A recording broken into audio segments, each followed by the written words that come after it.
Next now, I'll get feedback. Okay, ready to move on to the next one? 2.1.15. Comment on the communications through the launch phase. They were excellent. We had no problem any time. Gordo came through loud and clear. One of the things we did, we were having problems with the antenna. We weren't 100% sure that the antenna's on it. Well, this was after launch, though. Okay. And our communications between you and I on the intercom were loud and clear. Never any problem. All right, 2.1.16. Comment on display's location for adequate panel scan. Oh, I had no problem there. Everything was right where I needed it. The biggest.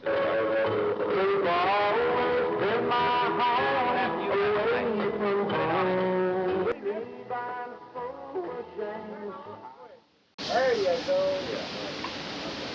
Thank you, gentlemen. Give me another slapstick and pause 2 seconds, please. What was the off switch?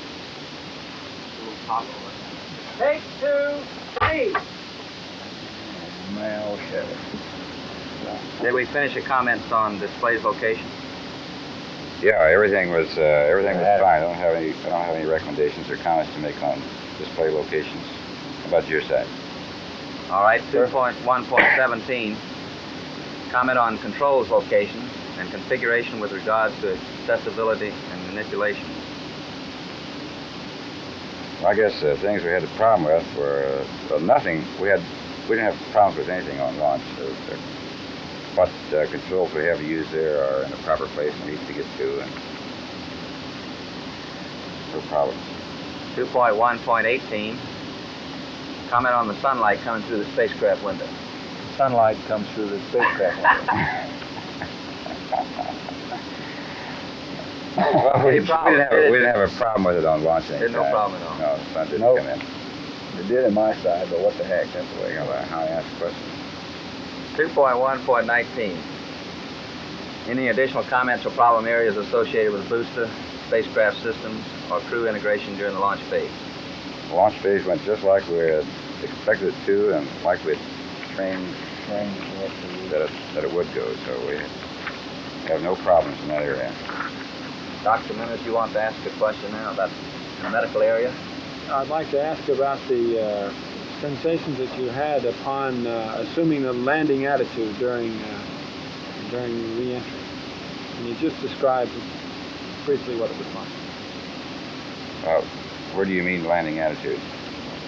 When you're assuming the 45-degree nose up after you're on the drogue and the main chute open. I got to talk about that on here. All right, why don't we talk a little bit about the G-forces during re-entry? Okay, after retrofire, we went to inverted position, or heads down with reference to the Earth.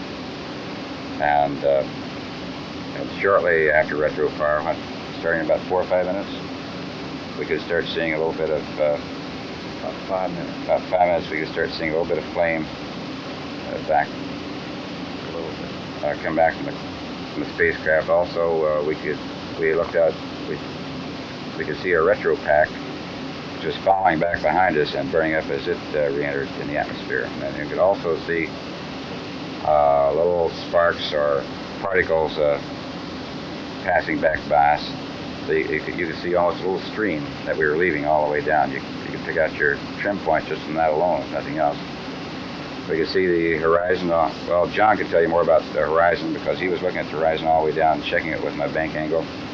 And I was glancing and checking the bank angle, but primarily I was flying the 8 ball coming through. G-forces, I don't recall exactly the time G-forces started building up. It was a long time after we saw a considerable ionized layer. Yeah. Pictures of the re-entry is just like GT2, just exactly. Yeah, you could see the flame back behind. About the same color. Were the colors as you expected? The colors just exactly the same as those pictures on GT2. Right. All right, why don't we give the next question back to you, John? Well, I've got some more here on the launch procedures. 2.2.1. Comment on the launch procedures from liftoff to insertion. Is that general enough? That's, again, it was just as we had planned that it would be. I don't know of anything that I needed that I didn't have. John was monitoring The secondary guidance system on his panel, he might tell you what happened there. I think it was normal. Well, you saw Yeah, secondary guidance was showing an error. secondary guidance was showing a booster loft, and it was reported that the booster was going high on the flight path. This was during first stage Right, flight. during first stage, and the RGS takeover was indicated by a long pause, a full peg booster computer attitude error, for 10, 15, maybe 20 seconds. So it came back and centered up, and all these indications are normal, and they're just about exactly the same things that we saw on the pictures of GT2. The booster pitchover and guidance was very smooth, and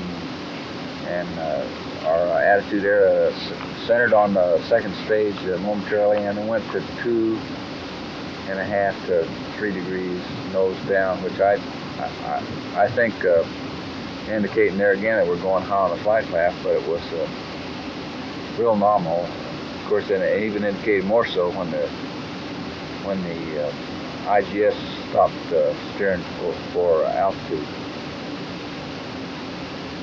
Any other comments on that one, or you want to move on here to the computer? IGS.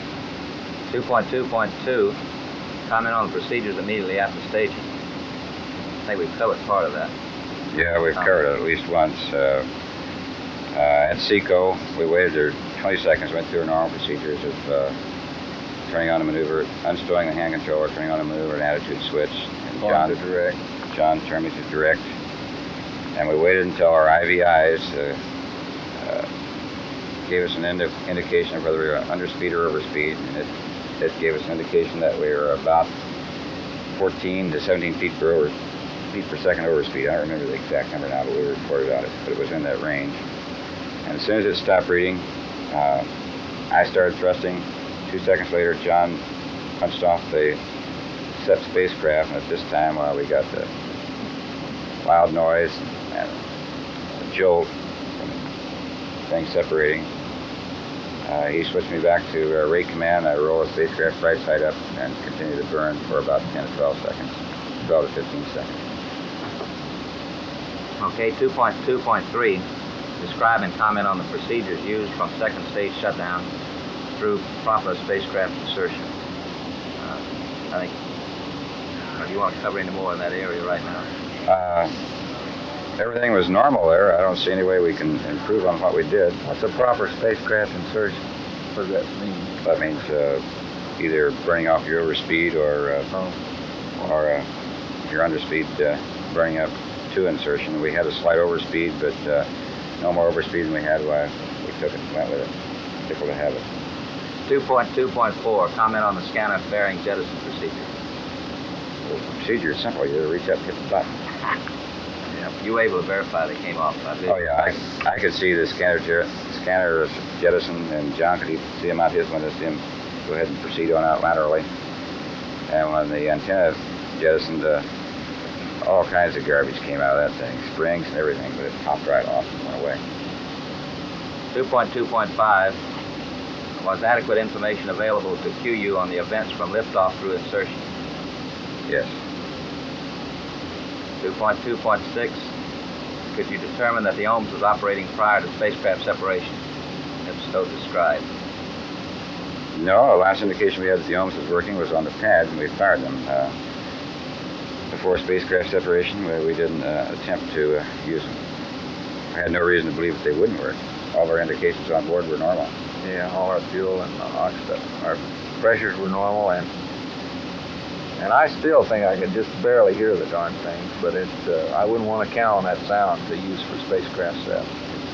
No, I don't recall hearing the ohms thrusters fire, the ohms translation thrusters fire. John says he way did down. that. It's way down. I was concentrating on attitudes, and I don't recall hearing it. No, I was looking for that cue to separate the spacecraft, the noise, which I figured would be a real loud noise. It's just not there. Okay, 2.2.7, when during the launch did you accomplish the following? Stow the D-ring. Did it just by checklist, right on down the line. All three of these, stow the arm three. restraints and unstow the maneuver handle. That's by correct. checklist. All right, 2.2.8, do you have any recommendations for changes in the launch procedures? Nope. Nope. 2.2.9, any additional comments or problem areas associated with procedures during launch? No, the launch went very nearly perfect, and we have no problems, no other comments to make along that line. This is, next area is in training.